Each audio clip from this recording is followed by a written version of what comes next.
Hey guys, it's Tuesday. I'm Danielle, and this week we are talking about suicide. I want to start this off by saying that I think that almost everyone at some point in their life has either felt suicidal or thought about possibly killing themselves. Not necessarily planning it out, but have had thoughts on wanting to die or disappear. There was a point in my life where I was having suicidal thoughts, and so I compiled a list of three pieces of advice that the person I am today would have given the person I was then to help them get through what they were going through. Now, during the period of time where I was having suicidal thoughts, I was extremely depressed. I was overwhelmed by my thoughts, and I was feeling extremely hopeless. I lost all hope and helpless. I didn't know what to do. The first piece of advice that I would have given to myself back then was to just let myself know that it is okay to not be okay. Just because I was having a period of time where I was feeling like that didn't mean that I was going to feel that way forever. However, when I was in that moment, that's how I felt. Hence, wanting to end it all. So just think about that. It's okay to not be okay. And it's not going to last forever. You know, the way I was feeling stems from just how we react to these things in our society. I think we're kind of made to feel embarrassed or to hide the negative things that we may be feeling. We forget to acknowledge that our mental health is a balance between good and bad. It's not always good and it's not always bad. We go back and forth. And sometimes if you're on the bad scale for a while, you may have those suicidal thoughts, and it's okay, but it's a balance. Once you stop and take a break, understand that it's okay to not feel okay. Allow yourself to feel all of the things that you're feeling. And then decide on a plan of action. Which leads me into my second part, or my second piece of advice, which is research and reach out. Especially today, access to information is right there. You could find mental health facilities that are in your area that could help you. And ones that, if you don't have insurance or if you don't have a lot of money, there are places out there. You just have to find them. And with that, you can find some therapy. You could possibly need medication. All of those things are okay, and they're out there. I know it's difficult to reach out when you're feeling so alone and lost in your thoughts. It's also difficult if, in general, you're not a person who reaches out or who willingly, openly shares whatever they're going through. My point is, though, that there is help out there. You have to be willing to find it. And another thing that comes to mind that I kind of wish I knew back then too was something along the lines of, when the pain of staying the same is greater than the pain of changing, that's when you're going to reach out. It takes a lot of work, but it is worth it. My third piece of advice is to meditate. If you're watching this video right now, clearly you have YouTube, and you could look up some videos on guided meditations or how to meditate. Or if you are doing research for someone else who is suicidal, offer them, hey, meditate. Meditation will help. The reason why I say this is because when I was going through my period, I was extremely overwhelmed with all of the thoughts that were constantly going through my head, and they were all just horrible thoughts. So one of my therapists did suggest meditation. It was really difficult for me. I had to learn how to acknowledge the thoughts that I were having and then push them aside, and then keep trying to find calm, a balance, or focusing on whatever my intentions were for that meditation.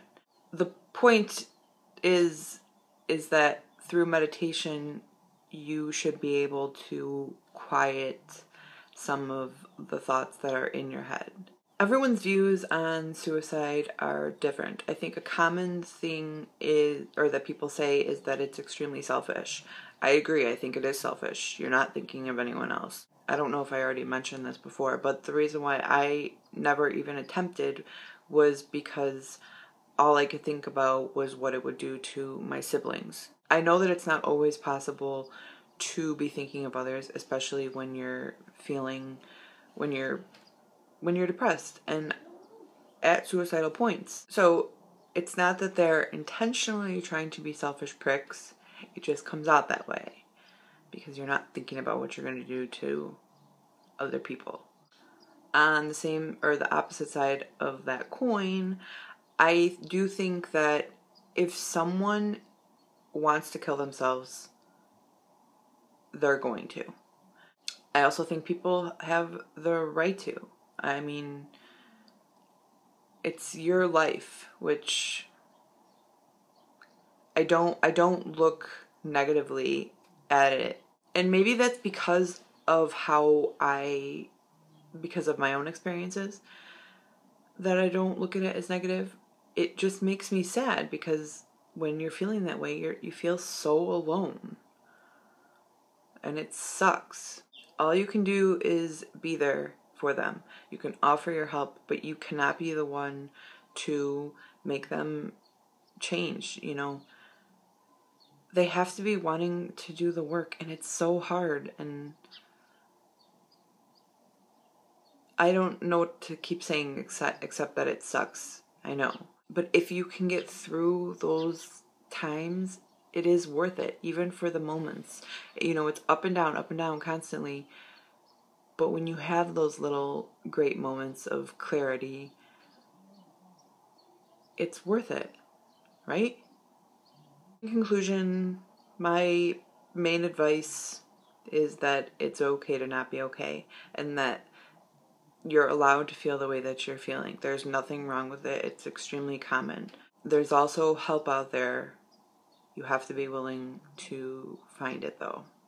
I'm going to leave some links below to hotlines or websites. I'm going to find some stuff where you can reach out if you are in a moment and scared of attempting to kill yourself. But I also think that you should prepare yourself, especially if you know that you've had these feelings before. Maybe make a box or a little pile, or just write on a piece of paper phone numbers, websites, community places, local places where you can reach out to when you are feeling really down, or when you're what is the word? I mean, or series of words. If you are about to harm yourself. And you could always go to your hospital. Always. I also wanted to quickly mention assisted suicide. Did I already talk about that too? I'm losing my thoughts today. I watched this documentary called How to Die in Oregon. Did I fucking talk about this? I also wanted to bring up assisted suicide. Within this past year, I watched a documentary called How to Die in Oregon. Is it Oregon or Oregon? What do the natives say? It followed a series of people, some that were extremely old and wanted to just go, and some that were terminally ill, and them deciding that they wanted to take control over the end of their life instead of withering away. I thought it was a great film. I'm totally pro assisted suicide. However, I do know that if and when my parents or siblings or friends or anyone close to me that I love wants to end their life because of whatever they're going through, I'm going to have an extremely hard time with it. I'm not saying it's easy, but I do think that it should be an option. That's it for me this week. Tough topic, but extremely important.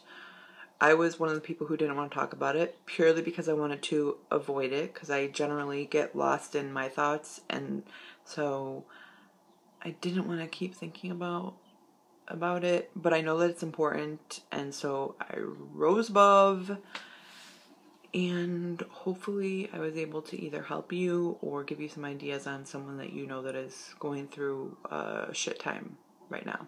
Until next week.